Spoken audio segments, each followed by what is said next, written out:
Eu acho que ninguém sabe de fato do que uma pombagira é capaz de fazer para defender um filho. Olha, se uma leoa é nervosa, eu te garanto que pombagira é bem pior.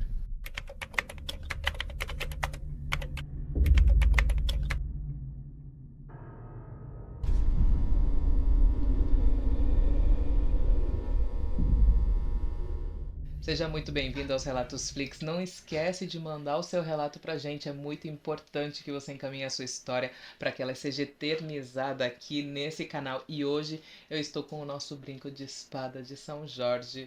Se você tiver interesse, vai aparecer aí na tela tanto o nosso WhatsApp da loja quanto o nosso link do site. Então, aproveita que esses produtos são extremamente difíceis da gente conseguir fornecedor, então o estoque é sempre limitado. E que comecem os relatos. A visita do seu Marabô. Eu consegui um trabalho no período noturno, numa avenida muito conhecida aqui na cidade, por ter muitas garotas de programa. Lá tinha uma energia muito densa, e no galpão tinham muitos amigos macumbeiros que sentiam a mesma energia que eu. Eu fui na gira, aos sábados. Era tudo normal, até o meu Exu pedir uma guia de proteção para ele mesmo consagrar. Pediu um ritual para eu fazer quando eu fizesse essa guia. Uma das coisas era colocar num copo com cachaça e colocar uma moeda dentro. Depois de 7 dias, essa moeda teria que dar a algum morador de rua, e a pessoa que eu escolhi era um macumbeiro, filho de Exu. Eu fiquei de cara. Como trabalhava à noite, dormia durante o dia. Foi quando uma voz masculina falou no meu ouvido: Marabô. Eu acordei. Não senti medo. Pesquisei e senti que ele tinha se revelado, que eu não estava doida. Uma das brigas que tive com o meu esposo, fiquei muito mal. E chegando da academia, sentei onde costumo fazer minha firmeza, muito triste e precisando dele ali, precisando da força dele. Não aconteceu nada. Eu fui dormir. No outro dia, pela manhã, um homem veio chamar pelo meu pai no portão. Eu sabia que, àquele horário, o meu pai já tinha saído para trabalhar. E fui deitar de novo. Caí no sono e que nem percebi. Estava num momento mais lúcido, sabe? Foi quando eu vi uma presença na porta do meu quarto. Parecia um homem grande, quase do tamanho da porta. Só vi a cor da capa. Isso na luz do dia. Acabei caindo no sono de novo. Até aí estava em dúvida de ser coisas da minha cabeça. Foi quando eu dei de comer para o meu Exu, chamando uma oportunidade de trabalho e agradecendo por sua presença. Na mesma noite, pela madrugada, vi aquela presença de novo, na porta do meu quarto. Não consigo te dizer se eu estava dormindo ou se eu estava em algum outro estado. Eu só sei que eu perguntei: é você, seu Marabô? E conversei com ele sobre coisas que estavam acontecendo. Não lembro das respostas dele, mas foi quando me vi na cama. A cama estava se tremendo inteira e o meu coração acelerou muito. Já no outro dia, senti que ele tinha me visitado e tirado toda aquela angústia que eu estava sentindo por estar desempregada. Me senti leve e grata. Laroie, seu Marabô. Obrigada por tudo e por tanto. Obrigada, Pérola, por esse espaço. Axé, irmã. Nossa, que contato intenso, né? Gente, ele se apresentando ali e ainda dando sinais físicos para que ela pudesse perceber que ele de fato estava ali mostrando, né? Aqui ele veio. Laroyeixo. Que bom que ele trouxe esse acalento que às vezes, muitas das vezes, a gente só precisa dessa calmaria para a gente conseguir enxergar as coisas com mais clareza. Então, axé, irmã. E a apresentação dela foi: Oi, Pérola, que Pai Oxalá te abençoe. Me chamo Tawane. Entrei na Umbanda há 1 ano e meio. Beijos, Tawane. Muito obrigada por mandar a sua história. Minha criança veio para salvar a minha amiga de uma doença. Bom, era um dia de terça-feira, 7h40 da noite. Uma amiga, na qual vou chamar de Liz, me chamou no portão. Eu, como de costume, mandei ela entrar. Assim que olhei para ela, eu senti uma vontade imensa de rir. Mas me segurei o máximo porque eu não sabia se era criança ou se era eu mesma querendo rir dela. Enquanto isso, eu continuei lavando a louça. Quando eu olhei para trás e vi ela triste, perguntei o que estava acontecendo. Foi quando ela me falou que estava sentindo uma sensação muito ruim no peito, e eu perguntei por que ela estaria assim.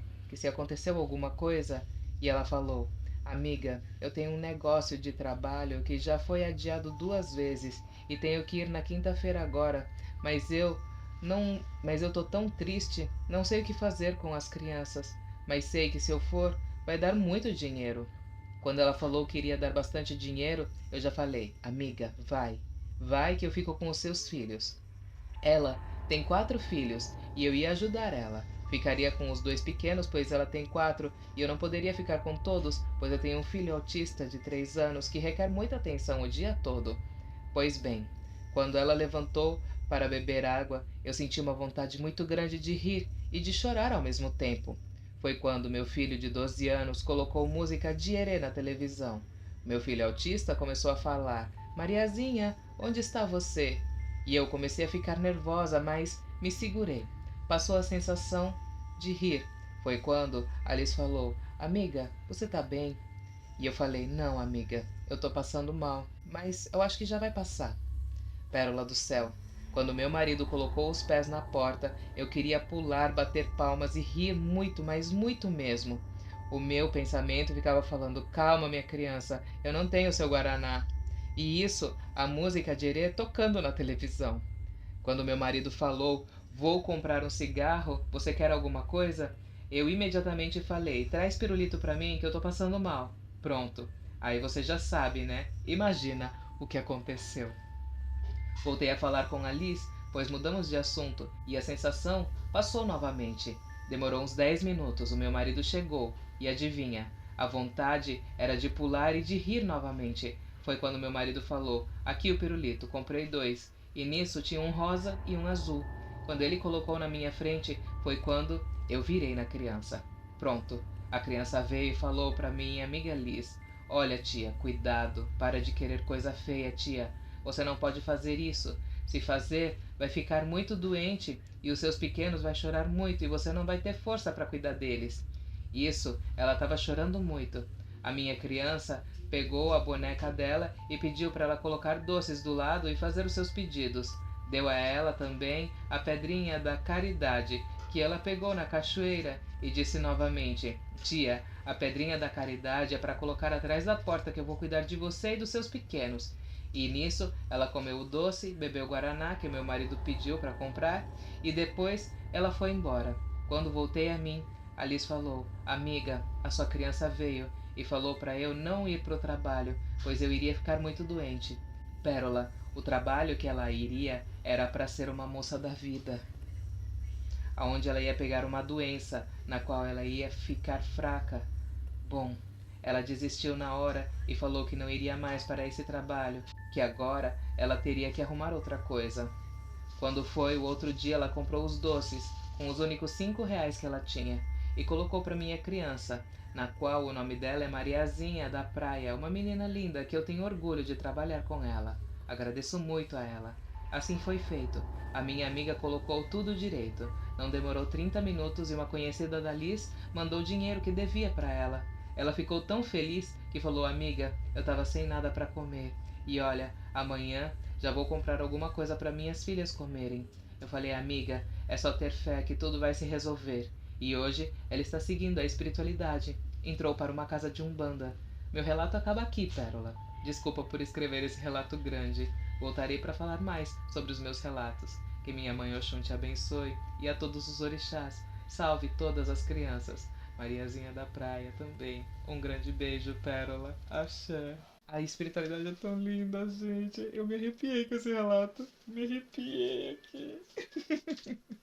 Um beijo, meu amor. Aí eu amo a Herê, né, gente? E eu tô. É que vocês não veem na edição, né? Mas a minha Herê tá tão perto nessas épocas, ela fica tão perto que eu tô falando errado, que nem ela falando, trocando o R pelo L. Ela tá perto, tá me fazendo travar minha língua, enfim. É sobre isso, né? É por uma boa causa, é por um bom motivo. Um anjo na minha vida. Boa noite, Pérola. Espero que você esteja bem. Me lembro de ver espíritos desde os 3 anos. A minha família sempre foi muito católica e me recordo que eu ia na casa da minha avó com a minha mãe e via sempre uma menina de vestido vermelho e cabelo preto atrás da porta, olhando para mim. Eu perguntava para os meus irmãos, que eram mais velhos, e eles diziam que eu era doida. Contei para minha mãe, então ela veio com uma história que era alguma criança que morreu e não foi batizada, que era para eu jogar água nela e dar um nome para ela. Bom, eu tinha muito medo de conversar com espíritos. Um dia estava eu de novo na casa da minha avó e ela apareceu. Chamei a minha mãe, mostrei onde ela estava. Minha mãe foi e jogou água nela. Ela sorriu e continuou lá, como se quisesse me dizer alguma coisa. Os anos foram passando e eu sempre via ou sentia os espíritos. Quando me chamavam, eu sempre respondia e minha mãe ficava brava comigo, pois dizia que se eu respondesse, a morte iria me levar. Risos. Ela tinha cada ideia. Bom, como minha família era católica, eu fiz tudo na igreja católica, mas não me sentia à vontade lá. Mas ia mesmo assim. Quando eu tinha 13 anos, lembro como hoje.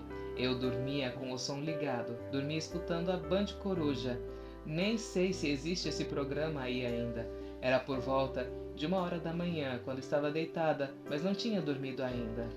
Quando a tia da minha mãe, que morava sozinha, apareceu e me disse: Patrícia, levanta e fala para sua mãe que eu morri. E que é para ela ir depressa, para que os filhos do marido dela não achassem ela primeiro e roubassem as coisas. Bom, eu sabia que a minha mãe não ia acreditar. E eu falei: tia Teresa, ela não vai pôr fé em mim, mas ela falou que eu tinha que insistir. Pérola. Sempre tive muitos problemas com o meu padrasto. Levantei e fui chamar a minha mãe pelo pé para não acordar o meu padrasto. Minha mãe levantou e eu chamei ela para o meu quarto e disse tudo o que a tia Teresa tinha dito. Lá vem ela com mais uma dessas teorias. Disse que quando a gente sonha que a pessoa morreu é sinal de saúde. E eu insisti que eu não estava dormindo, que ela tinha morrido mesmo. Mas ela não acreditou em mim.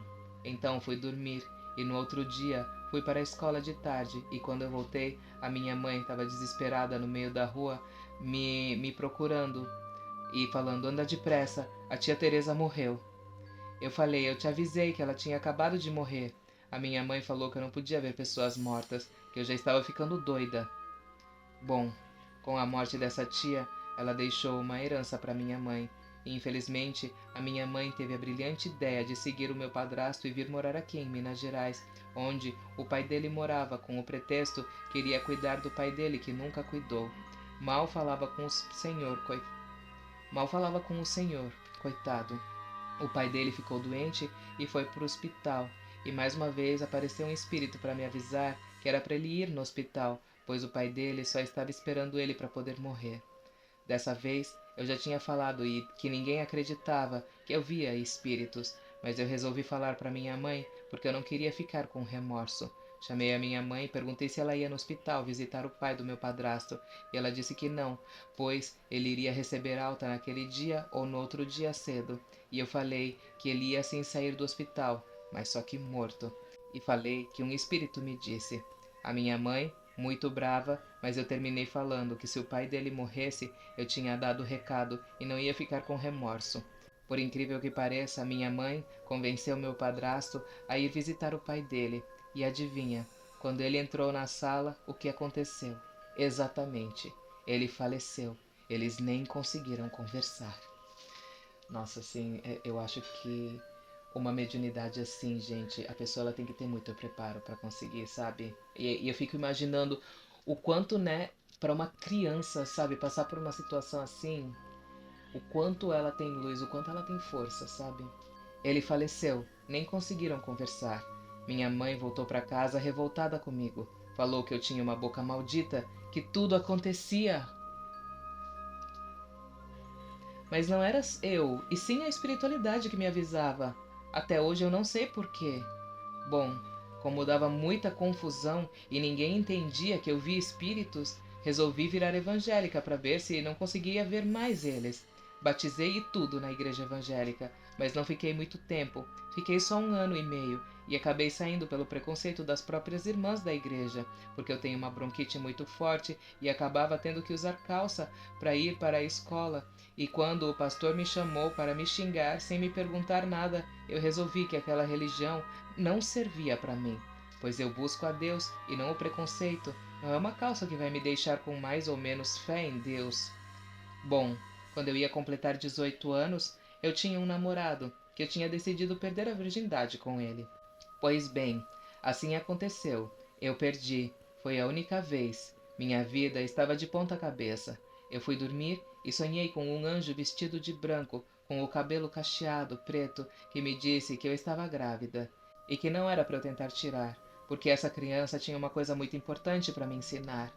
Quando eu acordei, eu chorei muito, fiquei desesperada sem saber o que fazer. Como eu ia contar para o meu namorado que eu estava grávida dele logo na primeira? E detalhe, a gente tinha se precavido. Ele não ia acreditar em mim. Eu não tinha dinheiro para fazer o teste de gravidez e não estava na época da minha menstruação vir ainda. Mas como Deus é misericordioso, eu falei para ele que eu sonhei que estava grávida e tinha ficado com medo, então ele comprou o teste de gravidez para mim. Eu fiz e deu positivo, e eu quase caí dura. Nossa, amiga. Miga do céu! Bom, minha gravidez inteira eu tinha a sensação de que eu iria ter que escolher entre eu e o meu filho para sobreviver só um. Eu sempre deixei bem claro pro meu ex-namorado que era para escolher o nosso filho sem pensar duas vezes. Falei para minha mãe, avisei todo mundo. Pérola, você não sabe que agonia eu sentia minha gravidez inteira. Tinha medo de roubar minha criança na maternidade. E meu ex me levou 3 vezes no hospital porque ele sonhava que eu estava ganhando neném. No dia mesmo que eu fui ganhar, ele não acreditou. No meu parto, eu estava tão nervosa que eu tive uma pré-eclâmpsia. Tomei 2 anestesias, pois não pegava. Minha pressão caiu, que se encontrou em 3 por 3. Cheguei a desmaiar e a delirar. Acordei com o médico dando tapa no meu rosto para eu voltar. Eu lembro que falei para ele não se preocupar, porque o neném não sabia andar mesmo e não iria fugir. Depois comecei a chorar dizendo que não era para cortar a minha barriga, que como iria para a praia se ela tivesse cortada. Quando eu voltei, aí tinha mais de 30 pessoas na sala de parto, entre enfermeira e médicos. Ele me disse que eu morri e voltei, e que teria sequelas para o resto da vida. E realmente eu tenho um problema na minha coluna, devido a essas 2 anestesias. Meu filho nasceu e era a coisa mais linda que eu já vi. Coloquei o nome de Micael, meu anjo bom. Me disseram que ele nasceu com infecção urinária, mas nunca me mostraram um exame. Fiquei internada, ele 7 dias a mais. Nenhum médico poderia conversar comigo e me mostrar um exame, e toda vez que pegavam ele, ele vinha com um cheiro diferente na boca. Diziam que era do remédio. No 8º dia, eu dei um ultimato para as enfermeiras. Se nenhum médico ou exame fosse mostrado para mim, eu iria sair com meu filho do hospital. O dia passou e ninguém veio falar comigo. Então, eu esperei o horário de visita acabar, e eu tinha recebido alta, mas meu filho não. Eles queriam que eu desocupasse o quarto e deixasse meu filho lá, mas eu não deixei. Minha mãe foi me visitar, e eu pedi para ela me ajudar a fugir, e ela me ajudou. Bom, eu levei meu filho para fazer exame se realmente tinha infecção urinária, porque no hospital eles nunca coletaram o xixi dele, só tiravam sangue todos os dias. Levei na médica e ela me disse que ele nunca teve infecção urinária. Eu sempre achei a respiração dele estranha, mas perguntei para a médica se era alguma coisa e ela disse que era para eu parar de inventar doença para o meu filho, que ele era um bebê saudável. Pérola, quando faltavam 3 dias para o meu bebê completar 3 meses de vida, eu acordei com ele fungando e meu ex-marido trabalhava à noite. Então, ele dormia até tarde. Quando foi 8h30 da manhã, eu levantei para olhar o meu filho, peguei ele no meu colo e ele me deu um sorriso, como se estivesse se despedindo, e voltou a dormir. Detalhe, eu não estava mais com sono, mas a hora que eu peguei ele no colo foi como se tivesse tomado um calmante. Me deu um sono muito grande e resolvi voltar a dormir, já que ele tinha dormido novamente. Quando eu acordei meu marido com vontade de ler a Bíblia, coisa que eu não tinha o hábito de fazer. Na Bíblia, saiu que estava na hora da colheita, que tudo que tinha sido plantado Deus estava colhendo. Meu marido falou que iria olhar o nosso fruto. Eu ainda brinquei com ele que não tinha plantado nada. Quando ele chegou no quarto do Micael, ele gritou para mim que ele tinha morrido. Eu fiquei muito brava e disse que não se brincava dizendo aquilo. Quando vi o nosso filho no colo dele, eu não conseguia acreditar. Ele entrou em pânico e eu parecia que estava anestesiada. Peguei o celular Liguei para o bombeiro para pedir socorro.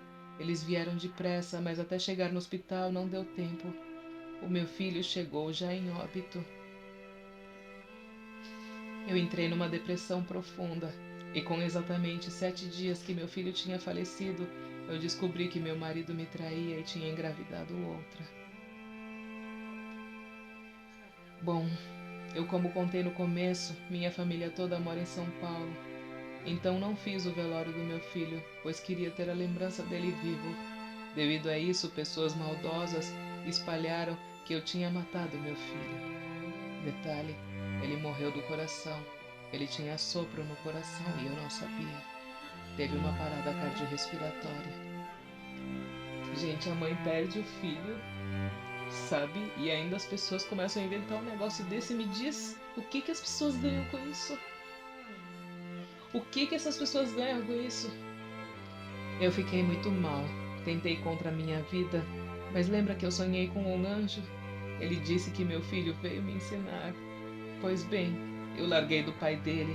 Ele veio através de sonhos para mim e me pediu que não era para eu sofrer, que ele foi muito feliz do meu lado, que ele não pertencia a esse mundo, que eu era médium e que eu precisava desenvolver minha mediunidade num centro espírita.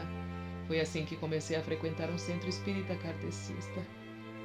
Me desculpe o texto tão grande e os erros. Tenho mais relatos para contar, mas vou deixar para outra hora, pois sei que esse ficou muito longo. Muito obrigada por ler meu relato. Um grande beijo e muito axé para você. Que Deus te abençoe sempre. Oi, irmã. É uma mediunidade premonitória que você carrega. O porquê que você foi escolhida para ter essa mediunidade é algo que só Deus sabe, mas se eu puder te dar um conselho, eu te diria para você tentar utilizar essa mediunidade da melhor maneira possível, ajudando outras pessoas. Às vezes você vai poder fazer com que as pessoas tenham a oportunidade de se perdoarem antes de partir, fazer com que as pessoas tenham a oportunidade de aproveitar os últimos momentos e trazer aconchego no coração das pessoas. Então, se eu fosse você, eu me dedicaria assim a um lugar de caridade, a um lugar de espiritualidade para poder assim direcionar essa energia e essa esperança para as pessoas, semear a esperança no coração das pessoas, mostrar que a espiritualidade é viva, que ela existe e que ela é maravilhosa. Os avisos eram reais. Eu tinha ido no terreiro apenas uma vez, mas não me identifiquei com o local. Então conheci uma pessoa que era filho de santo e pedi que me levasse. Sentia que deveria conhecer a religião e assim ele me levou. Era gira de esquerda e fiquei com medo no início, mas no fim eu acabei me apaixonando pelo lugar.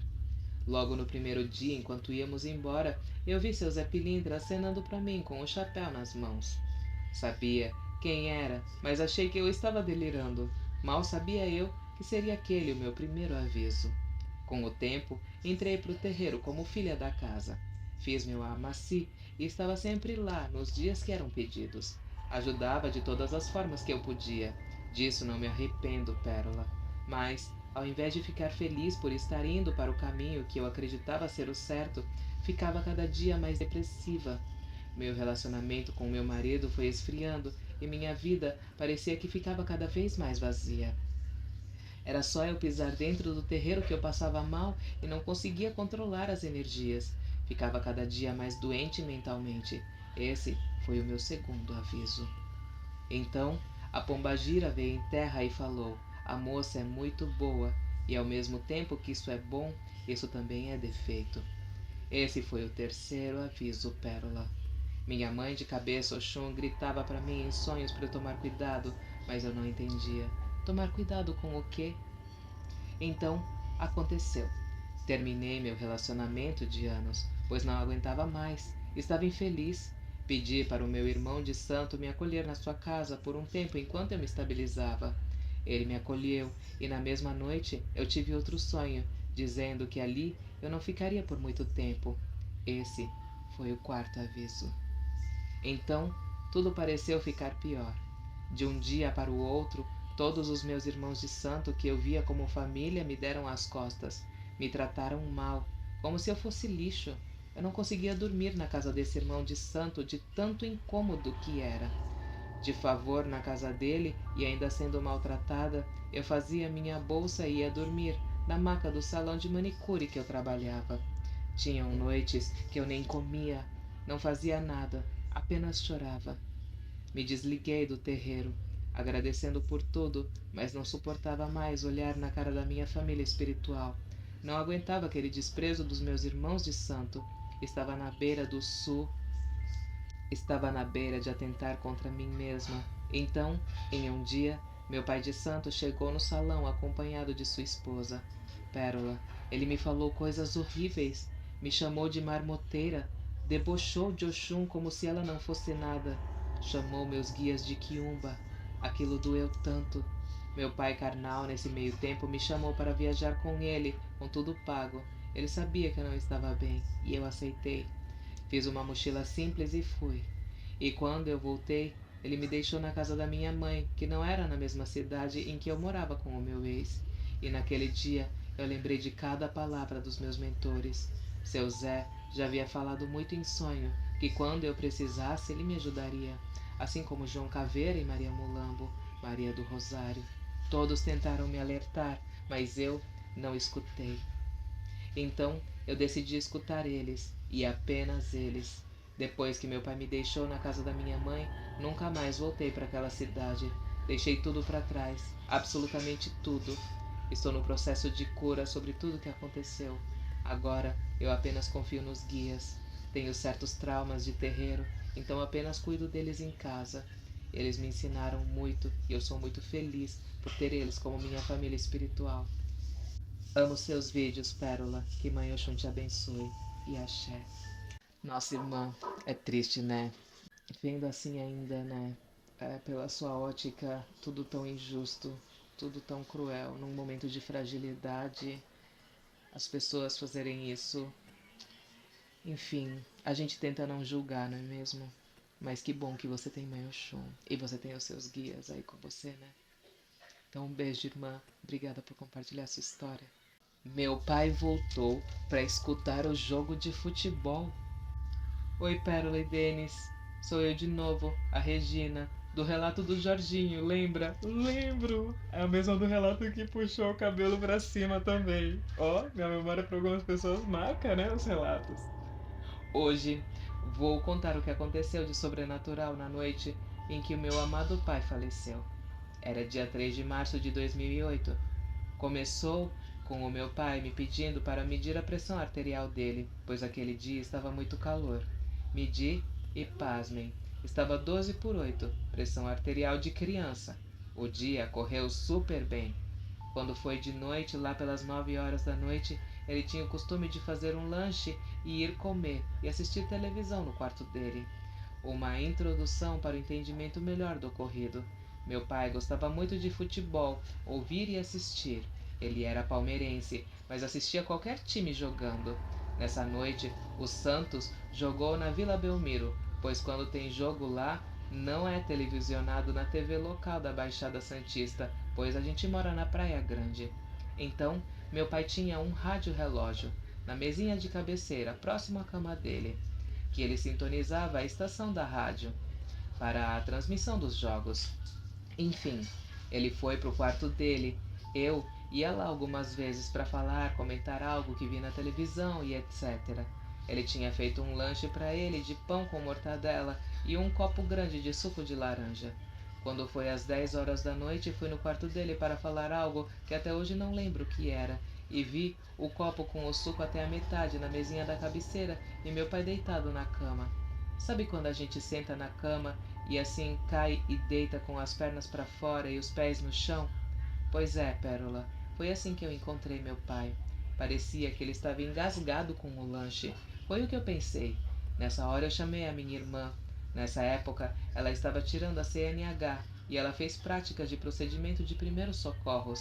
Então, ela começou a fazer a massagem cardíaca. Foi quando ele vomitou o lanche. Gritei por minha mãe e tentamos reanimá-lo, até que certo momento minha mãe vira e nos diz: a vozinha falou que não podíamos fazer mais nada, porque tinha chegado a hora dele. Meu irmão chegou e eu, a minha mãe e ele colocamos o meu pai dentro do Jorginho. Nossa, Pérola, o meu pai pesava muito. Dentro do carro eu sentia um cheiro forte de manjericão. O meu irmão e minha mãe dentro do Jorginho cantando um ponto de Oxalá. Era esse: Oxalá, meu pai, tem pena de nós, tenha dó. Se a volta do mundo é grande, seus poderes são maior. Chegamos no pronto-socorro e já sabendo, mas não acreditando, ou melhor, não querendo acreditar, a médica que atendeu meu pai, depois de tentar reanimá-lo por quase uma hora, chegou e nos disse que ele chegou lá morto. Foi assim que a médica falou. A gente ficou sem chão. Saímos de lá à meia-noite para mais, e o corpo do meu pai ainda estava quente. Eu cheguei a abrir os olhos dele e as pupilas estavam completamente brancas. Voltamos para casa. Eu e minha irmã fomos tirar a roupa da cama, o lençol, fronhas e edredom, que estava cheio de vômito. Foi quando o rádio-relógio ligou sozinho, justo na hora em que o Santos fez um gol. Eu fui lá e apertei o botão de soneca, aquele botão que aperta para desligar o rádio. E o rádio, Pérola, voltou a ligar. Eu desliguei novamente e pela terceira vez o rádio voltou a ligar. Foi quando, Pérola do céu, o rádio ligou de novo, só que dessa vez eu estava com a tomada na mão. Eu tinha desligado ele da parede. Nesse momento, estava narrando o outro gol do Santos. Todos aqui em casa ficamos um olhando para o outro sem entender nada. O rádio desligado da tomada sem energia elétrica e mesmo assim funcionando. Gente, eu me arrepiei inteira. Nossa, seu pai gostava muito de jogo mesmo. Minha Nossa Senhora. Minha mãe disse que era o meu pai ligando o rádio para ouvir o jogo de futebol. Ele ligando e eu desligando, pois ele não tinha dado conta que já tinha desencarnado. Minha mãe disse que no velório dele vai ele dentro do carro dele sentado esperando, como ele fazia sempre e nos levava para fazer compras ou coisas do gênero. E ela disse que quando estávamos voltando para casa, que ela viu ele sorrindo, acompanhando a gente do lado de fora do carro. Depois de alguns dias, a vozinha nos falou que quem recebeu, ou melhor, acolheu meu pai, foi o pai Joaquim de Aruanda, por quem meu pai tinha um grande respeito. É, Pérola, não sei se ele ouviu o jogo todo, mas os gols, isso com certeza ele ouviu. Obrigada por ler meu relato. Que Oxalá continue abençoando você e a sua família linda. E a todos os macumbeiros daqui. Axé. Nossa, amiga, eu não tinha preparo pra isso, gente. O rádio caiu tomada na minha mão nessa hora, gente. Eu desmaiava. Eu desmaiava. É por isso, amiga, que você não esqueça seus relatos. O seu relato é muito marcante, gente. Pelo amor de Deus. Gente, conta pra mim, qual seria a sua reação? Você teria mesmo, você teria o piripaque do Chaves também, não era? Gente, amiga, nossa senhora. E o Jorginho, pra quem não sabe, é o carro deles, tá? Era um carro vermelho, eu não lembro que carro, mas era Jorginho porque era de São Jorge. Entendeu a ligação? Nossa, amiga, eu sinto muito pela sua perda, mas. Ai, muito forte, né? Seu pai era um cara assim. Ele também deveria ser uma pessoa intensa, né? Nossa Senhora, muito passada. Manda mais relato, amiga, que seus relatos é muito bom. E eu não tinha visto seu relato, você mandou um e-mail de novo. Pera, eu leio meu relato tal título. Daí hoje eu fui lá e procurei e achei. Falei, aham, vamos lá. Bom, meu Deus, se você tá gostando dos relatos, deixa like, não esquece de compartilhar com seu macumbete do coração, que é muito importante isso para que esse quadro continue existindo. E olha, deixa aqui nos comentários com qual relato que você se arrepiou mais até agora, porque, gente, é muito relato arrepiante, mas de qualquer jeito, deixa qualquer comentário, deixa alguma coisa, fala de onde que você é, que eu gosto de saber de onde vocês falam, porque senão o YouTube não recomenda mais, sabe? Ele não recomenda pra mais ninguém, então a gente precisa ter né? Esse engajamento precisa ter comentário. Não adianta mais deixar like, não adianta mais se inscrever, compartilhar, mas deixa like, se inscreve, compartilha. Vai que eles mudam, né? Vai que eles mudam. Mas, por favor, deixe seu comentário, deixa todas essas interações para ajudar a gente, por favor. Mendiga de like e de comentário. E olha, não esquece que os meus brincos são da minha loja de espada. Lindo, né, gente? Então, se você tiver interesse, aproveita que os estoques são limitados, tá? Então, vamos para o último relato. A pombagira quebrou tudo para me defender. Em 2011, a minha irmã conheceu um terreiro e convidou nossa mãe para conhecer. Fomos às giras. Essas giras eram feitas aos sábados. As giras eram feitas na casa do pai de santo, na sala, sem atabaques, sem tronqueira, sem congá, sem nada, somente muita bebida e cigarro. Aí já deu pra ver que não é terreiro, né, gente? Porque bebida e cigarro é algo que você encontra na balada, né? No terreiro você encontra muito fundamento, entendeu? Então, já fica a dica aí pra você, amiga, né? Se você conhece algum lugar assim. Nesse dia, veio um baiano falando palavrão, muito bêbado, falou algumas coisas nada a ver e subiu. Ele recebeu uma pombagira de nome como Barraqueira. Bebeu, dançou, me ofereceu bebida. Na época eu tinha 15 anos. Não aceitei. Não voltamos lá no decorrer do ano. Em 2012, meu pai veio a falecer, em agosto. Fiquei muito fragilizada. Tínhamos discutido uns dias antes dele falecer. Não tive tempo de pedir perdão. No mês de setembro, me foi mandado um recado pela minha irmã. Exu Lúcifer quer falar com você. Te pediu um galo preto, marafo e charuto. Me neguei a ir, mas minha mãe me convenceu, dizendo que se queriam falar comigo deveria ser importante. Fui. Chegando lá, o pai de santo me deu um jaleco branco e me mandou vestir. Estranhei, mas vesti. O tal do Exu Lúcifer desceu, bebeu quase o litro todo de marafo, esbravejou, xingou e veio falar comigo. E ele disse o seguinte: é, cabrita, você não queria vir, mas veio. Tem alguém querendo falar com você. E eu não quero saber de choradeira. Eu disse: boa noite, seu Lúcifer. Quem quer falar comigo? Não tô entendendo é nada. E o Exu falou: cala a boca, cabrita, escuta.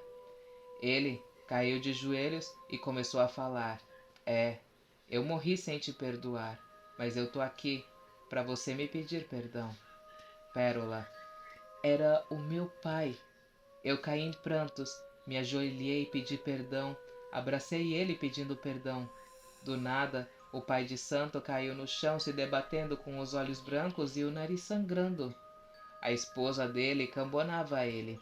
Ela veio com uma toalha branca, jogou em cima dele e começou: seu anjo da guarda te chama, seu anjo da guarda te chama.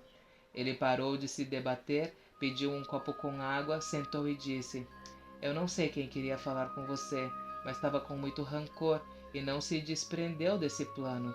Ele encerrou o trabalho daquela noite e me pediu para voltar. Naquela noite eu não conseguia dormir, pensando naquele diálogo, pensando que meu pai morreu com raiva de mim, que não descansava por causa disso. A semana passou e eu com aquilo na cabeça. Mal dormia, não dormia. Quando dormia, sonhava com aquilo. No sábado, voltei lá. Eu queria saber mais, queria saber se meu pai me perdoou, se ele seguiu o caminho dele. Me deram o jaleco branco novamente. Eu vesti. Seu Lúcifer chegou, não falou com ninguém. Entrou para um quarto e gritou: cabrita, vem aqui, eu quero falar com você. A esposa dele me cutucou e disse que era comigo que ele queria falar. Eu entrei no quarto receosa e ele me mandou sentar na cama e começou a falar. Eu tenho uma proposta para te fazer, cabrita. Eu posso te dar o mundo terreno e quando desencarnar, reinará ao meu lado. Te ofereço o meu trono. E eu falei: em troca do quê? A única coisa que eu quero saber é sobre o meu pai. E o Exu falou: o seu pai ficará ao meu lado e farei dele um Exu de lei. E eu disse: mas o que você quer em troca? A minha alma? E o Exu disse: sua alma já é minha desde quando você nasceu. E eu falei: então o que você quer então? Ai, gente, eu tô preocupado com esse relato. O Exu disse: é que você tire a roupa e me deixe confirmar o nosso pacto. Eu me levantei indignada e saí arrancando o jaleco e arregaçando as portas e fui embora. Pérola, eu saí de lá aos prantos. Ele queria se aproveitar de mim. Eu não tive coragem de falar com ninguém sobre e nem com a minha mãe. Minha irmã me perturbando, me perguntando por que saí daquele jeito, que o Exu Lúcifer saiu do quarto dando gargalhada, falando que eu voltaria de joelhos pedindo clemência, que eu era uma cabrita maldita. Toda semana me mandava recado que era para eu voltar lá, que o baiano queria falar comigo, que precisava falar comigo. Pérola, eu sou trouxa e voltei lá. Miga, não. Não me pergunte o porquê, Pérola, mas eu voltei. Cheguei, me deram o jaleco e eu vesti. Lembra do galo? Ele estava piado, com os pés amarrados dentro de um pentagrama. A pombagira barraqueira desceu no pai de santo, pediu uma adaga e fez o que vocês já devem imaginar. Colocou o axé do galo em um copo, colocou o marafo e tomou, lambeu os beiços e mandou fazer farofa com o que sobrou. Eu me recusei, não comi. Encerrou e fui para casa, com aquelas cenas grotescas na cabeça. Tomei um banho e deitei para dormir. Sonhei com uma moça muito bonita, toda de branco e vermelho, chapéu na cabeça cobrindo os olhos. Estava deitada no colo dela, perguntando por que aquelas coisas estavam acontecendo comigo. Ela calmamente me disse: aquele lugar, minha menina, não é para você. Aquilo ali não tem nada de espiritualidade. Aquele lugar só tem espírito sem luz. Você confia em mim? Você vai voltar lá e eu vou mostrar para eles como é que mexe com filha minha. Acordei muito suada, Pérola, com o coração a mil. Passei a semana com aquele sonho na cabeça. Eu não queria voltar lá, mas aquele sonho ficava martelando na minha mente. Eu não falei com ninguém. Voltei lá. Me deram o jaleco branco e eu vesti. O Exu Lúcifer chegou dando gargalhadas, gritando e dizendo: eu disse que essa cabrita maldita voltaria aqui. Eu disse para vocês que o Exu Lúcifer fala, o Exu Lúcifer cumpre. Eu permaneci calada. Novamente, ele entrou pro quarto e mandou me chamar. Respirei fundo e entrei no quarto. E o Exu disse: eu disse que você voltaria, cabrita. Eu disse: tá arrependida, quer meu trono, não é? Ele lambeu a mão e me estendeu. Na palma da mão dele, ela estava cheia de sangue grosso e espesso. A única coisa que me lembro foi de me levantar. Meu coração está preparado. O que vou relatar para vocês me foi passado por outra moça que foi nesse dia. Nunca tinha visto essa mulher lá. Ela me relatou: mana, estávamos esperando ele falar com você para falarmos com ele. Você começou a gritar: você tá achando que é Exu? Tá achando que vai mexer com filha minha e vai ficar de graça? Não vai mesmo. Eu vou te mostrar como é que a minha banda toca. A gente ouviu os barulhos de você quebrando o quarto todinho. Você saiu do quarto puxando o pai pela gola da camisa. Jogou ele no meio da sala gritando: esse safado diz que recebe Exu, mas é tudo mentira. Esse maldito vai aprender a não brincar com o sagrado. Você então jogava as bebidas em cima dele. Ele, jogado no chão, não falava nada. Ficava te olhando com os olhos estatelados, mas não falava nada. A mulher dele tentou intervir e você mandou ela calar a boca, que ela não ousava tocar em você.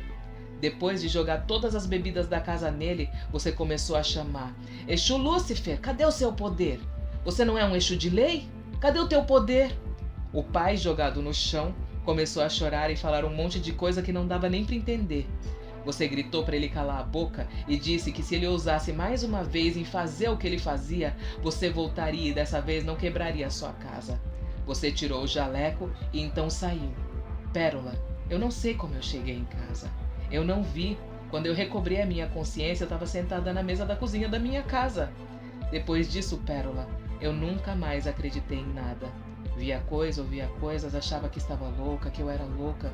Fiquei por anos dopada, usando remédios, fazendo tratamento para esquizofrenia, mas nunca foi esquizofrenia. Eu sou médium e não acreditava por tudo que eu passei. Conheci o seu canal, comecei a assistir aos vídeos e muita coisa foi desmistificada para mim. O que acontecia naquele lugar nunca foi umbanda, candomblé e nem quimbanda. Aquilo era quiumba, mistificação ou sei lá o quê. Mas no começo de 2023 soube que ele reabriria o terreiro. Confesso que gelei por dentro. Em julho, recebi a notícia de que ele caiu no meio da gira. Chamaram o SAMU e ele quebrou a perna e teve traumatismo crânioencefálico. Eu não tenho mais notícias dele e nem procuro saber. Nossa, gente, olha, se foi a entidade dela, pra mim é navalha, mas tudo bem. Se foi a entidade dela, gente, ó. Crânio. O que tem, gente, um crânio quebrado, não é mesmo, gente? Oxe, todo lado da pombagira. Eu nunca soube quem era aquela moça, nunca sonhei com ela, nunca mais vi ela. Depois que entendi tudo o que aconteceu, eu venho pedindo muito para que ela se mostre para mim, para que eu possa fazer um agrado para ela, mas até o dia de hoje não a vi, não sonhei nem nada do tipo. Ela avisou Pérola e cumpriu. Hoje frequento um terreiro sério e comprometido com a caridade. Muito obrigada por contar meu relato. Nunca aceitem ninguém tocar em vocês de formas íntimas. Isso não é entidade, é defasagem. Não duvida que sua pombagira pode quebrar tudo, derrubar tudo pra te defender. Porque, ó, essa mulher, vou te falar, essa mulher... Pombagira não tem pena, pombagira não tem dó de ver seu galo preto apanhar de um carijó. De ver seu galo preto apanhar de um carijó. Claro aí. Amei, mulher. Não amei esse pai santo safado aí. Assim, amei sim, amei porque ele quebrou a perna e teve traumatismo. Ah, isso deu um saborzinho assim a mais pra gente, né? Que tem essas revoltas na vida. Então, merecido, justiça feita, tá tudo ok. Até aí tudo bem. Podia piorar um pouquinho pra ele? Poderia, eu acho que não seria demais. Mas, assim, eu sou muito errante, né? Não sou eu que julgo, não sou eu que decido. Então, deixa pra quem decide, não é mesmo? Muito obrigada por não perder a esperança na espiritualidade. Por mais que você tenha passado por esse momento difícil onde você desconfiou da sua sanidade mental, por tudo isso que te aconteceu, ainda assim você se reergueu e reencontrou a sua espiritualidade. Então, calma que eu senão eu vou chorar. Então, irmã, muito obrigada. Porque, olha, essa mediunidade, mulher, você tinha que desenvolver ela, não é mesmo, gente? Olha, essa entidade aí, você ainda vai conhecer ela. E quando você conhecer ela, você vem e conta aqui pra gente. Ui, beijos, irmã. Axé. E que bom que tudo deu certo.